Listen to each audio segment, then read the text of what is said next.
Hello.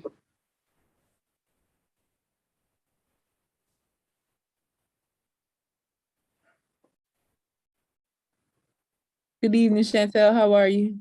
I'm good. Just wanted to make sure y'all could hear me and see me. I had that question earlier and literally screamed at Dr. Walker Davis. Hey, Jim. Hi, everybody.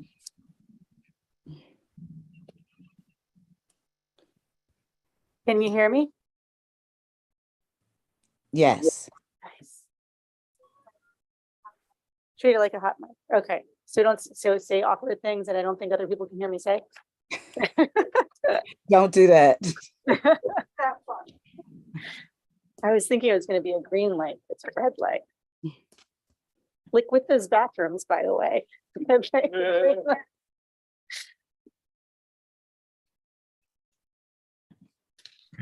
It's nice to see everybody. Well, we would say the same, but I can't see you. Yes. The crazy robot camera is actually staring right at me. Oh, I see the background. Oh, yeah, we see that. Yeah, same here. Okay, there you are. Yeah. It says it looks like it's looking at me. It's not really looking at me. It's that one.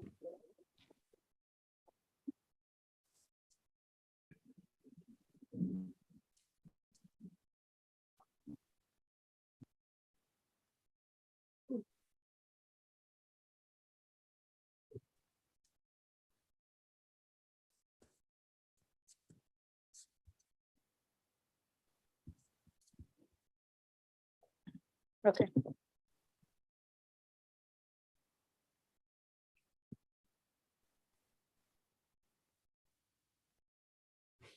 Let's see if I need to be.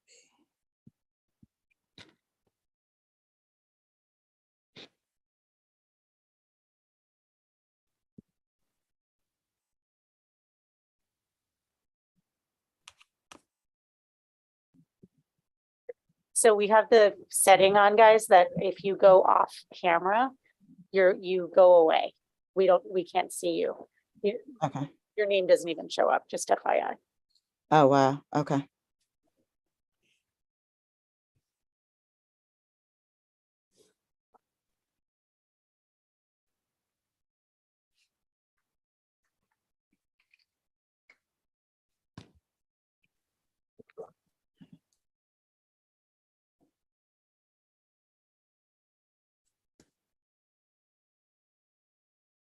We're making it so that your name will still show up if you go off camera.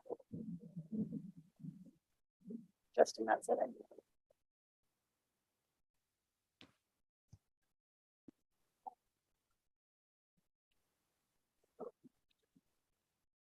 All right, should we get going? Ready.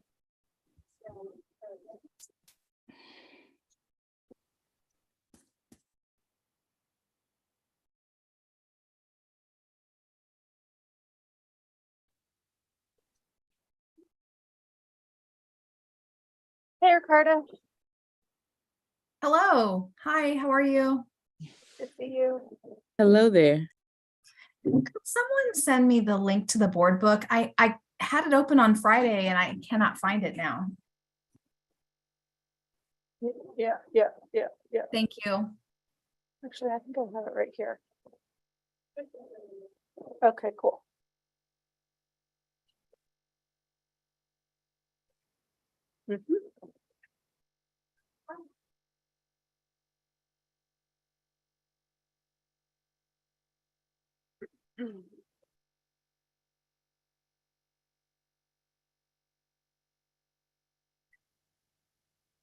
Good evening. Thank you for joining us for our October board meeting.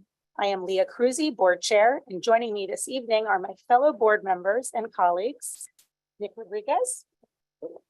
Virtually joining me are Ricardo Ganjam, Chantel Wright, Shakora Domafanian, and Jim Sandman.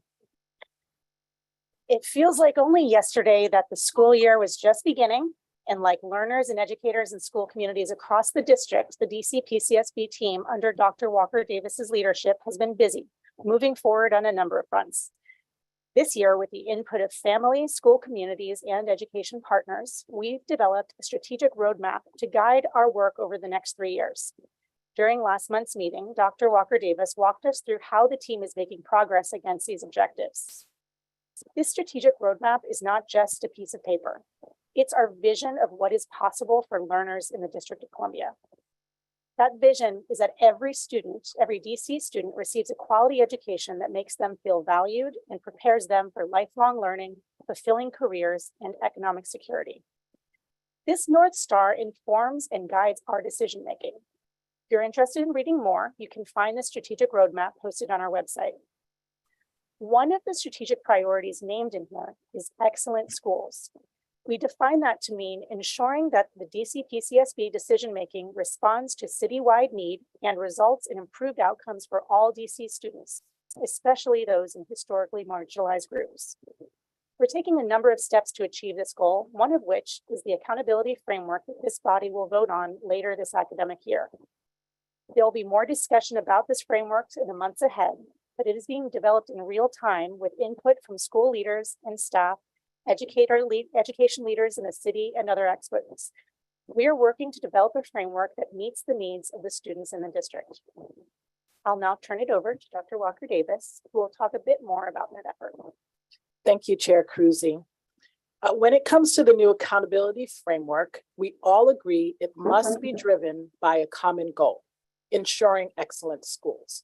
Our real challenge is identifying and developing the right measurements to achieve that result. That's why we've used town halls and discussion groups to seek input from parents, school leaders, education leaders, community leaders, and others about the framework. But now we're digging even deeper. Our staff has been with LEAs, particularly data managers and school leaders, to pressure test our assumptions and refine the measurements. We ask each other tough questions to be sure that the modeling works and achieves the results we want to reach. We're encouraging robust discussions and a willingness to ask the tough questions. It's not been an easy process, but a worthwhile process indeed. And we are all united in our overarching goal to achieve the best results for our students. Before we move to the rest of the meeting, I do want to remind us all that we are moving into cold and flu season. Although the flu seemed to disappear for 2 years during the pandemic, influenza appears poised to stage a comeback this year in the US. And while the flu and the coronavirus are both notoriously unpredictable, public health experts are saying that there's a good chance that COVID cases will surge again this winter, and troubling signs that the flu could return too. So, as an educator and a mother of school-age children, I want to remind parents and students too that we all need to do our part to keep ourselves healthy and our school communities safe. DC PCSB continues to support requiring all childhood vaccines to create healthy and safe learning environments. Between COVID and recent outbreaks of polio in the US, we realize the need for an immunized student population is more urgent than ever. I want to acknowledge the efforts of our school leaders and their teams, our colleagues at DC Health, OSSI, DME, DCPS for their Herculean efforts over the summer and early fall to increase awareness and access to pediatric routine immunizations. We continue to support schools in their work to get students vaccinated. Since the beginning of the pandemic, our 2 health consultants have supported schools with navigating reopening safely, managing outbreaks, and setting up vaccine clinics. They are continuing that work with schools to hold workshops on enforcing no shots, no schools, addressing potential COVID waves, and mitigating other illnesses such as the flu. I remain energized to continue to support our school communities as we navigate the next few weeks, and I look forward to a successful school year as we continue all of our diligent work. Thank you. Thank you, Dr. Walker Davis. As we move through each agenda item this evening, Aisha, our moderator for the evening, will unmute DC PCSB staff or individuals speaking on behalf of the school. The hand-raising feature has been disabled. Individuals who have previously signed up to testify will be called upon. As a reminder, all written public comment is available to the public on our website. And if you didn't sign up by sending your name to the public comment mailbox before this meeting, please do submit your comments to public.comment@dcpcsb.org or call our public comment hotline to leave a voicemail testimony at 202-328-2660 and select option 2. Now let's hear from the witnesses who signed up to speak. And I'd like to invite our first witness, Bernie Smith, to testify. Oh. Okay, we'll promote to our second speaker, Valerie Jablow. Are you available, Ms. Jablow? Please keep your comments to 2 minutes.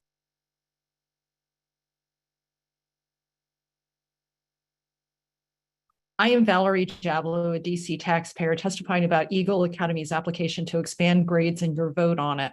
On September 19th, I gave you detailed information, both verbally as well as in writing, about PCSB not including in its board materials part of Eagle's application, which were minutes of Eagle's February 2022 board meeting when Eagle voted unanimously to expand. The fact that the only public listing of school year 21-22 board meetings for Eagle didn't list that February board meeting, and the fact that information about Eagle's recent board meetings was publicly posted on February 18th, 2022, only after I alerted PCSB that it was publicly unavailable.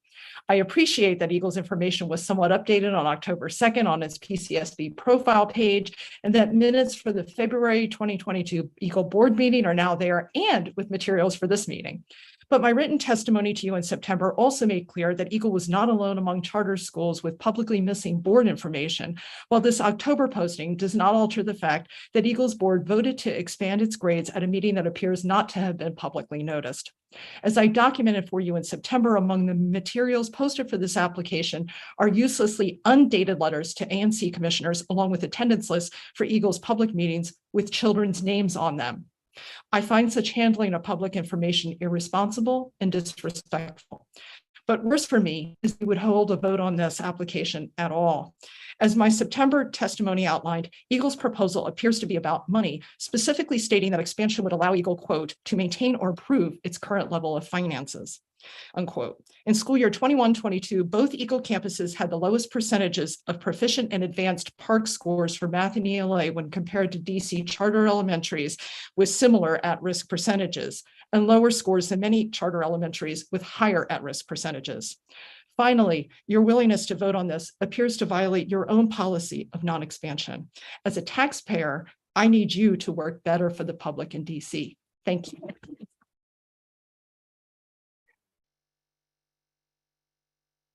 Thank you. Did our previous registrant appear? Okay. I will move on and invite Melody Sampson to come present on the next item on our agenda. Good evening, Good Melody. evening. Hi, I'm Melody Sampson, a director in the School Performance Department.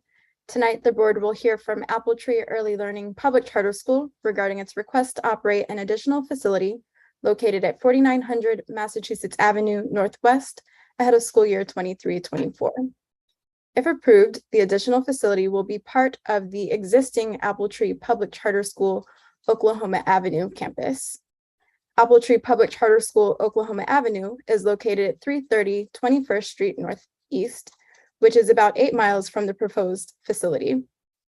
The proposal is consistent with DC PCSB's definition of a school, campus, and facility policy, which says a school may operate a single campus among multiple facilities. Apple Tree Public Charter School plans to serve up to 154 pre-kindergarten 3 and 4 students in the facility. The school can accommodate these new students within its existing enrollment ceiling. Last week, the school discussed its plans with Advisory Neighborhood Commission 3D during the commission's monthly meeting. During the meeting, ANC 3D approved a letter endorsing the facility proposal. Representatives from the school are available to answer the board's questions.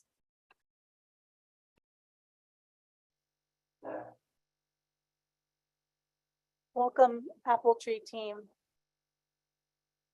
would you like to make a few comments? Absolutely. Good evening, everyone. Chairwoman Cruzy and other members of the board. Thank you so much for allowing us to speak this evening. My name is Jamie Miles. I'm the Chief of Schools at Apple Tree Early Learning Public Charter School. And I should be joined by Tom King, who is Apple Tree's General Counsel. Can't quite see if he's on or not, but hopefully he's here as well. Once again, oh, there you are. Wonderful. Once again, we certainly appreciate this opportunity. As many of you know, Apple Tree is a high-performing early childhood school that has been educating 3- and 4-year-olds in the city for almost 18 years.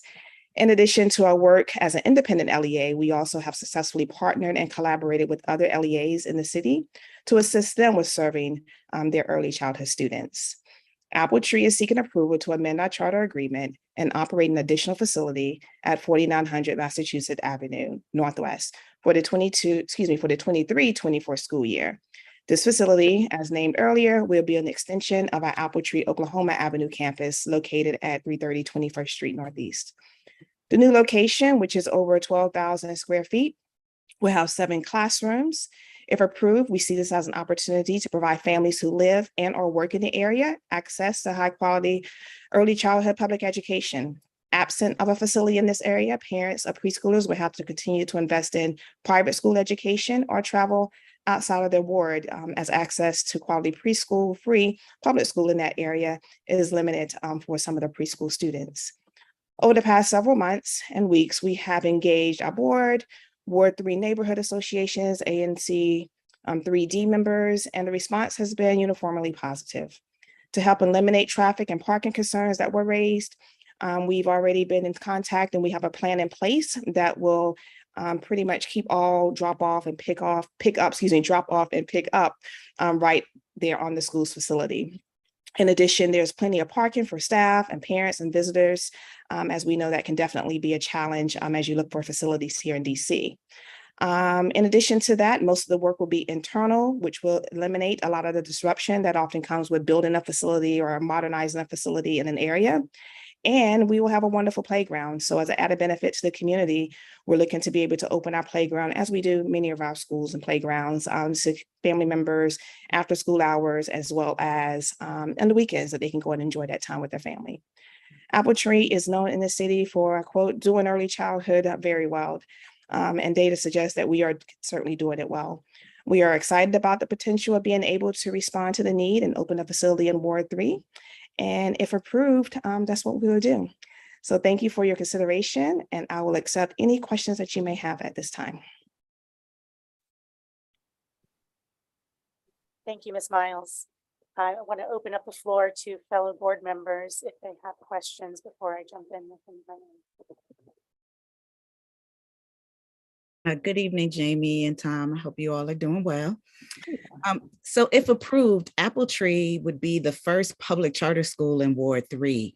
What impact does the school expect to have in Ward 3 and specifically in Spring Valley? And then I would ask conversely, how might Ward 3 and Spring Valley impact your LEA? Yeah, so I think it's a few answers to that. One, just exposure. I think we are all striving to show that charter schools, we're here and we're viable options for families, and we do education and we do it very well. Again, we don't have a presence in the Ward 3 area, and we will have that opportunity to show that. Our track record, our history, our data suggests that we do this work very well. So we will go in and show that charter schools are performing, outperforming many schools, and can continue to do that. And your student can attend and be a part of the success and the history that's happening with our charter schools. As it relates to our other charter and LEAs, I mean, the reality of it is we're going to continue to do the work that we do. No matter where. Right now, we do serve students in all wards of the city, even though our facility actually only sits in certain wards of the city. But we have access, and families are accessing our curriculum, our learning, our students now, or our curriculum now. And our goal is to be able to continue to do that. So in terms of the impact that it will have, I think it gives our students, our families more exposure to what's happening across the city, sharing of resources, sharing of activities, bringing families together that we typically haven't necessarily always brought together. As you know, Chantel, but many others know as well, we have lots of activities throughout, family engagement activities, all week, every weekend, all throughout the year. So families being able to come out and engage with maybe individuals that they don't typically engage with or interact with, so we can learn from each other, we can grow from each other, and we can share resources with one another.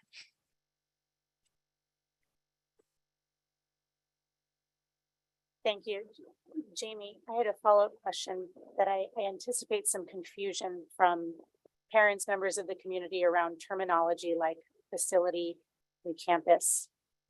If a parent is interested in their student attending or child attending Apple Tree PCS Oklahoma Avenue, but they're interested in this new facility, how does that work? And what is the difference between campus and facility?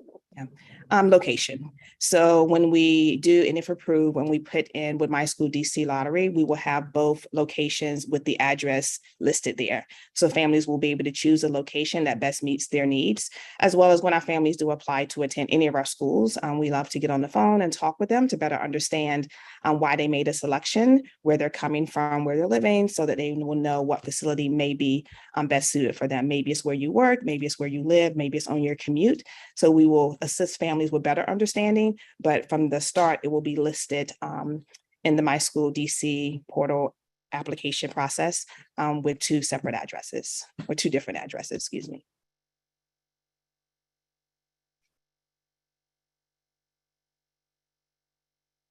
Jamie, I did want to ask, we also understand that DCPS has announced plans to open a new elementary school in Ward 3 as well, that's going to be offering seats for pre-K 3 and pre-K 4. How are you thinking about that competition and the overall demand in Ward 3 for both of these schools? Yeah. And for yours in particular? Yes, absolutely. So one, we know that there is a demand. I think that's why we're going there. I think that's why DCPS is going there as well. So we will go there together, and we will meet the demands of the community that's there. We know there are enough students and enough waiting list of students on the waiting list to be able to meet those needs, to support students and support families. I think what is unique that we sometimes don't experience in other parts of the city, and though we are striving and we're going to absolutely get there, is that real high performing elementary schools and K options, first grade, second grade, and third grade options. So while we would love for our families to stay with charter schools when they leave us, the reality of it is they do transition to many other schools. So there are families who really appreciate and they like the fact that we only focus on early childhood. We do preschool, we do pre-K, and then instead of going into that big school for the first time as a family. The uniqueness, though, of going into Ward 3, families can actually stay with us and know when they're done, they can transition into their neighborhood school without having to participate in the lottery because they have so many viable options that they can transfer into. So once again, just knowing that the demand is there, we will come in together and we will work to meet the demands and fill our seats on both ends, and then give families that choice. You can stay with a bigger elementary school. You can start with a smaller preschool and pre-K only option, and then transfer into an option that meets your family's needs. Okay, great. And can you tell us a little bit more about how you are understanding about the families? Like, what kind of stakeholder engagement have you had with the families and with the community there to really understand and shape your school in Ward 3? Absolutely. Tom, would you like to talk more about the engagement that you recently had with various community members? Sure. So we last spring reached out to essentially every neighborhood group that was out there that we could dig up, as well as, of course, the Advisory Neighborhood Commission. Had a number of conversations with folks across during the summer, and we met last week with the ANC at its meeting. The ANC unanimously approved a letter supporting Apple Tree's new facility at 4900 Mass Ave. And in fact, if you had been at the meeting, the level of enthusiasm that was expressed by the commissioners was really almost startling. There clearly is a strong desire among a number of the commissioners who have young children to simply have this kind of option in their community. So I think the outreach has been really good and the response has been extraordinary. Great, thank you. And did they raise any specific concerns? The concerns that were raised early on were not surprisingly traffic and parking. And we worked really closely with the landlord here to identify that as an issue and to solve that problem. And very specifically, we solved it by all of our teachers will be parking in the lot that is behind 4900 Mass Ave. And in addition, pickup and drop off are going to be through that lot as well. We will not have an entrance to the school on Massachusetts Avenue, but rather you would go to the parking lot behind it. There's a very, very long area where parents can queue up and simply drop their child off or even walk into the school. We have additional spaces for them to park on a short-term basis if they need to meet with a teacher or whatever. And indeed at kind of rush hour, which is right before 9 o'clock and around 3 o'clock, the gates to the parking lot will be open. So we won't even have cars queuing up on the street trying to get into that parking lot. Those are the only two concerns that were really raised, plus the desire to have the playground. And the ANC made it very clear in its letter that we completely address those concerns. Thank you. So Jamie and Tom, I want to follow back up on Leah's question because I'm a bit confused about the proposal that's in front of us. So it's my understanding that you initially requested to open this facility in June for the 23-24 year as a new campus, but then you revised the request after learning that it was submitted after the June 1st deadline.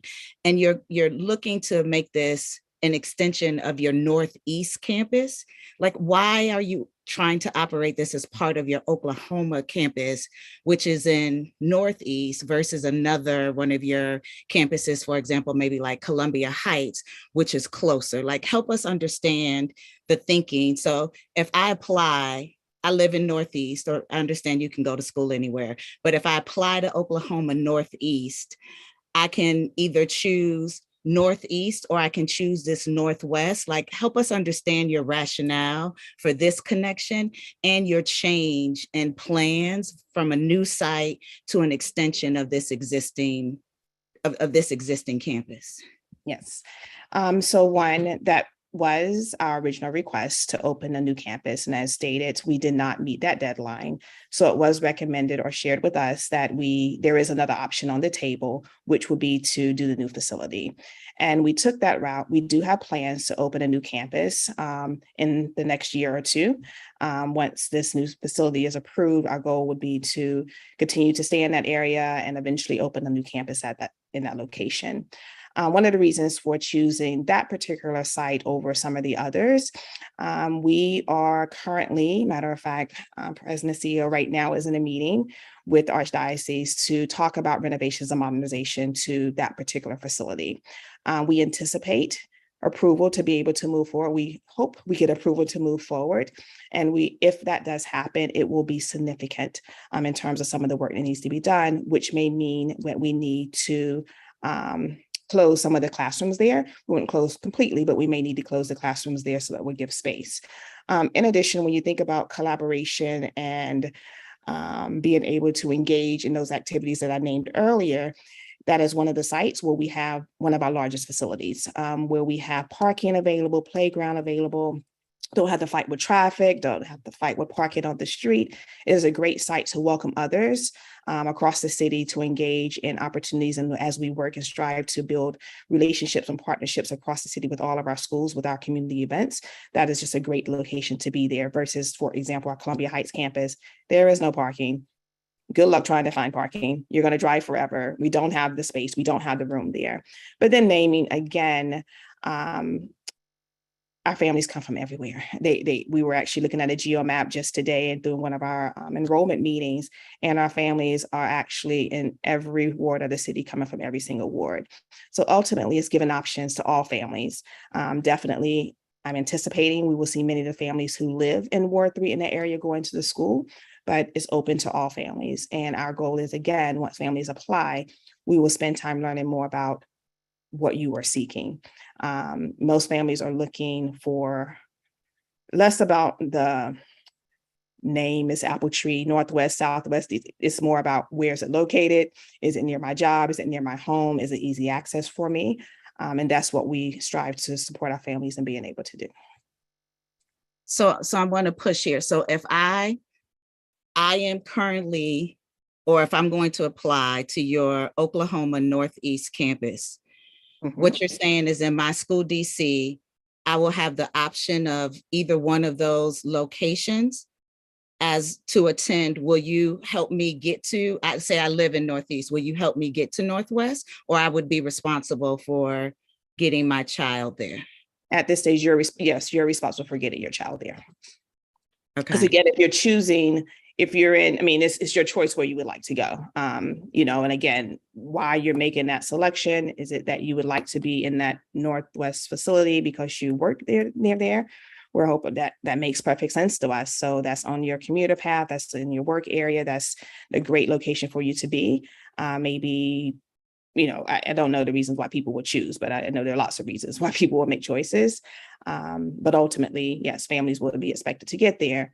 But our job, again, is to help you better understand your needs and try to respond to your needs. Hence why we have not just one facility, we have lots of facilities here in the city. Okay. And then my last question, and I'm going to let other people talk. You're fine. Does Apple Tree intend to establish, I think you said yes, but you would Yes. intend to establish that proposed site as its own campus within the LEA? Yes, Eventually? that is correct. Eventually, yes. Okay. Thank you.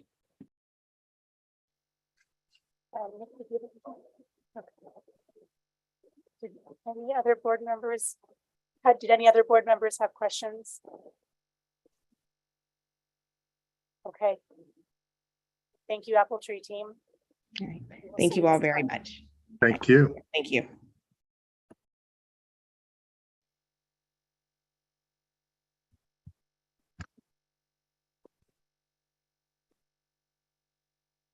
Right now is time for our public meeting. May I please have a motion to approve the October 17th, 2022 board meeting agenda? So moved. Second, Thank you. And I will take a roll call vote. Nick Rodriguez, Yes. Chantal Wright, Aye. Shakura Damafanian, Aye. Jim Sandman. Aye. I am an aye as well. I will now move to, pardon, Leah, you didn't call me, but sorry, Ricardo Ganjum Ricardo. is also an aye. I'm sorry.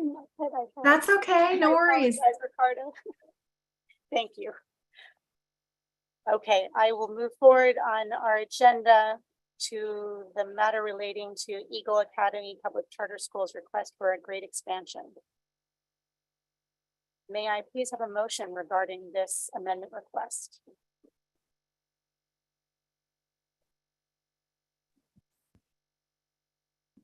I move to deny the charter amendment request of Eagle Academy Public Charter School. Do I have a second? Second. Okay, Jim Sandman. Could we have some discussion of this before we vote? I think that's a good idea. Thank you, Jim. I just like to, I want to invite you to make any kind of introduction, and I think some board members would like to make comments. Would that work? Oh, Bijan, Okay, welcome. thank you. Staring at Hi. your that way. Good evening. My name is Bijan Lane, a specialist in the School Performance Department. Tonight, the board will vote on the grade band expansion request from Eagle Academy Public Charter School to expand its program to grade 4 in school year 2023 through 2024 and grade 5 in school year 2024 through 2025 at both of its campuses.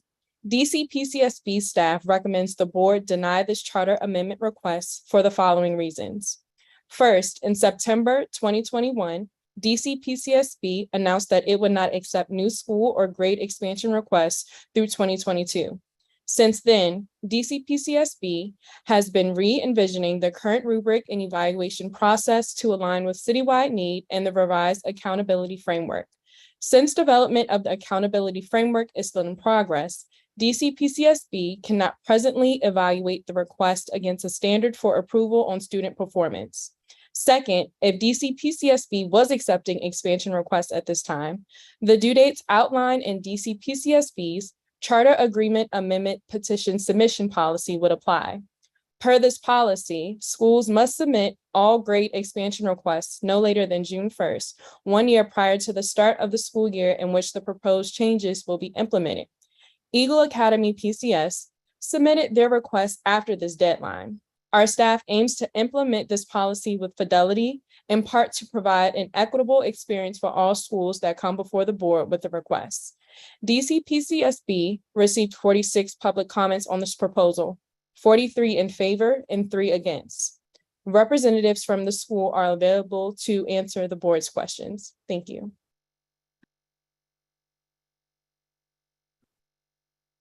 Thank you, Bijan. Good evening, Mr. Smith. I think you're on mute. That's okay. Okay, Sorry, I meant to leave it on mute until you talk to me. Yeah, thank you. that's all right. Good evening. I understand a few board members would like to offer some comments and context before we proceed with our vote this evening. I'm going to invite Mr. Sandman first. I don't have any questions, but I would, I asked my questions at the public hearing that we had last month, but I would like to explain the reasons for voting no on this request. As Ms. Lane indicated, our board gave very clear notice on September 20th, 2021, that we would not be accepting any grade expansion requests or new school applications during 2022. That was not some unthinking bureaucratic pronouncement. It was a very carefully considered decision. We decided that we would not be accepting grade expansion requests or new school applications because we're in the process of reevaluating the criteria that we use for evaluating expansion requests and new school applications. We're doing that to align with citywide need, to reassess how we make decisions like this in light of what citywide need for new seats is. That process is still underway. We haven't completed it. So in effect, the request here is that we apply old standards that we've already decided need to be updated, that haven't been updated yet, to make this decision. It is not appropriate for us to be applying standards that we've already determined are outdated and need to be revised. And it's not fair to every other school that complied with our pronouncement that we wouldn't be accepting applications. So I would never reach the merits of this request. I think we made a decision in September of 2021. It was the right decision. The school has chosen to ignore it and asked us to proceed anyway. I don't think that's appropriate. I don't think it's fair to other schools. Even if we were to look at the merits of this request, I am deeply troubled by the information about the school's most recent performance. On the park for the school year 21-22, there were 86 public charter schools serving grades 3 through 8. Eagle Academy Congress Heights ranked 86th out of 86 in English language arts and 79th in math. Eagle Academy Capitol Riverfront ranked 72nd out of 86 in English language arts and 54 out of 86 in math.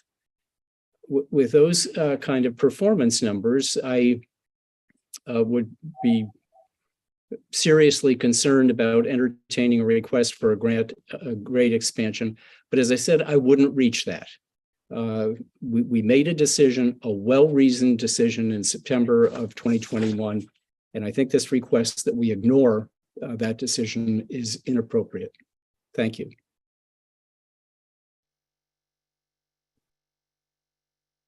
Thank you, Jim. I don't need to repeat all of the same comments I appreciate and second all that Jim has named.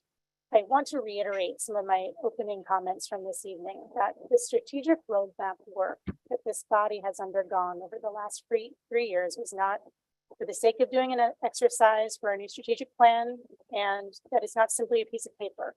This has been comprehensive and thoughtful and engaging work across school communities, other stakeholders in the community, including parents and families, to really understand what it is that we can do to evaluate schools meaningfully, to understand the kind of high quality instruction that is happening in some places and set the bar high so that schools that have had the privilege of serving students for a long time understand where they need to go. The kind of world that our young people and learners of all ages are entering into is one that requires systems like us to set the bar high for ourselves. For this reason, this body underwent a period of time where we had a pause. And as we conduct this revisioning of our accountability framework, it is the setting the bar high that we need to do to inform what kind of decisions will allow a school to expand or have the privilege of opening in the first place. So I appreciate the opportunity to express this in this way. This is a great example of why we needed to do this pause. And I will also vote no for this requested charter amendment.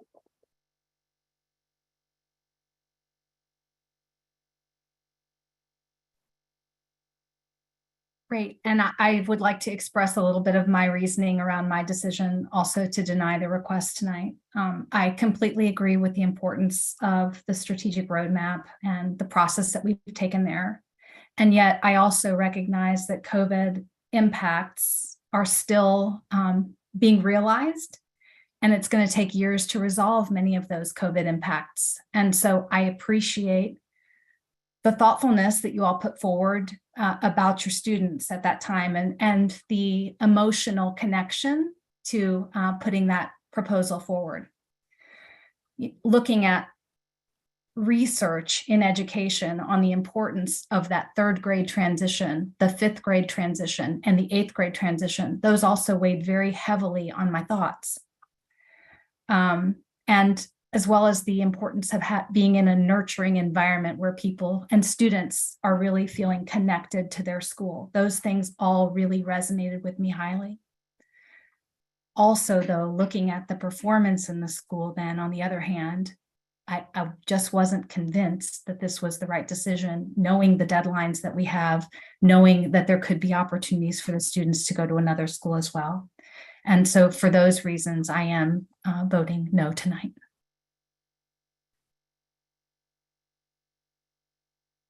Well, let me say this to EGO and to us as a board. So clearly, I put the motion forward to deny this, and it is strictly because of the timelines and so forth. EGO, you all have undergone what every other school has in terms of trying to respond to the pandemic. So my response is really about protocol. I would say to us as a board, the onus is equally on us to have not brought this to public hearing as much as it was for you all to not have submitted the application. So I think it's a two-way street in terms of why this is at public hearing. But my vote is because it violates the policy that we put in front of all the other schools. And in terms of equity and fairness, it would not make sense for us to approve this. And I would hope that you all would reconsider if you want to serve those grades and think it's important for your children to continue with you, that you will put the proposal back in front of us to be considered at the time in accordance with the conditions that are set forth by this board.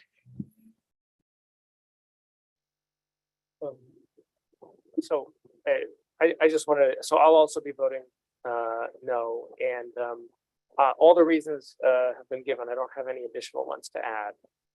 So I just want to speak to you, Joe, and to the parents and the community members who raised their voices at the last meeting. And I know we all tried to listen hard and thinking about that. There's one quote that rings in my ears from one of your parent board members. She said, "The years don't wait for our kids." And we share, the sense of urgency and the fact that these decisions matter and that they affect lives. I think about we as a board need to own the cost of this decision, the disappointment it's going to cause for you, for those parent board members, for those parents of third graders who are thinking about what's going to happen next school year. And we have to own that, right? The reasons are because there are many different factors, including the factors affecting your particular community members. And in this case, those factors outweigh the things that you all brought to us. But just know that I think all of us feel the weight of that in making this decision.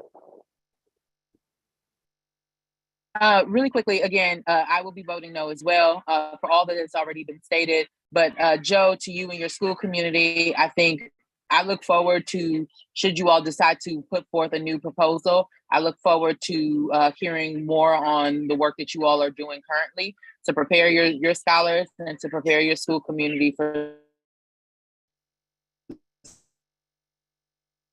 something such as this.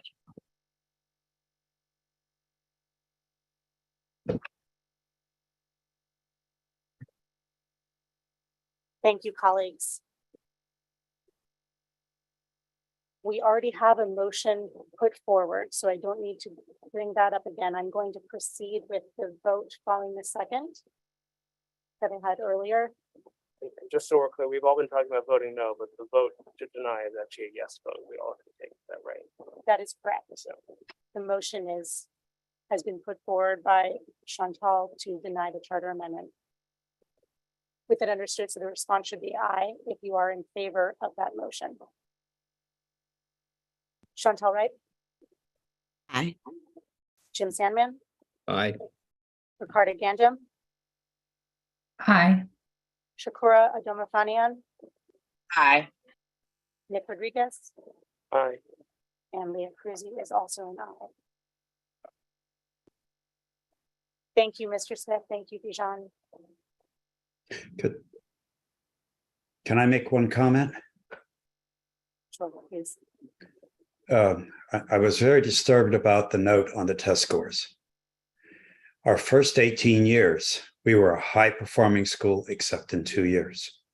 One was when we jumped from pre-K 3 to grade 1 up to grade 3. That class that went up had a problem. And we had one other hiccup, and that was the year our executive director died. It had a tremendous impact on the school. Plus, one of our parents was gunned down in front of the school on the street. So I object to the characterization of poor performance. I know what the test scores are, but I would just point out that we have 18 years to show that this is an aberration. We will go back. If you notice, when we had our other two problems with test scores, one, we won an award for the most improved school in the district, and we were ranked in the top 10 for both schools.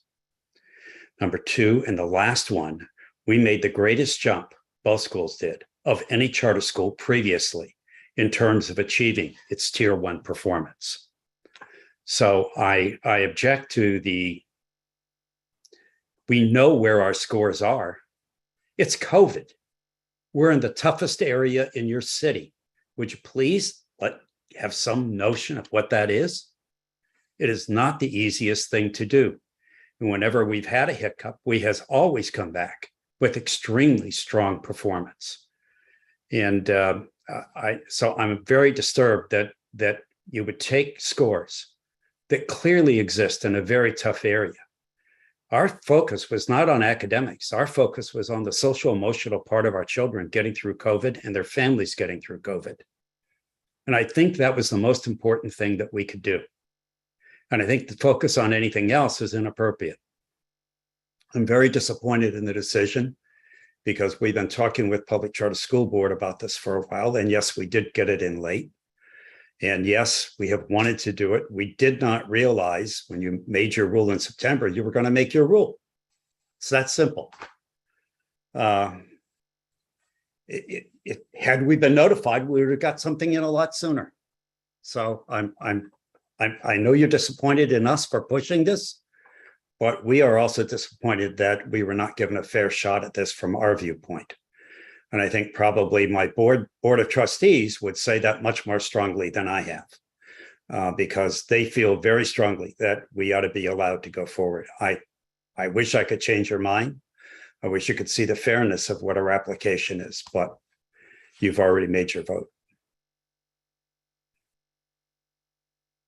Thank you, Mr. Smith.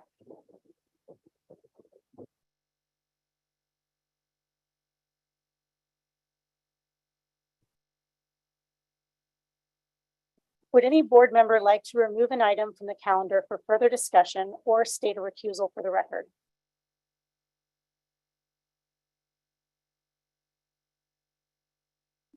Okay, may I have a motion to approve the consent calendar? I move to approve all items on the consent calendar. Second. Thank you. Roll call vote. Chantel Wright, Aye. Jim Sandman, Aye. Ricardo Ganjum, Aye. Shakura Domafanian, Aye. Leah Cruzy is, oh, sorry. Rodriguez. Aye.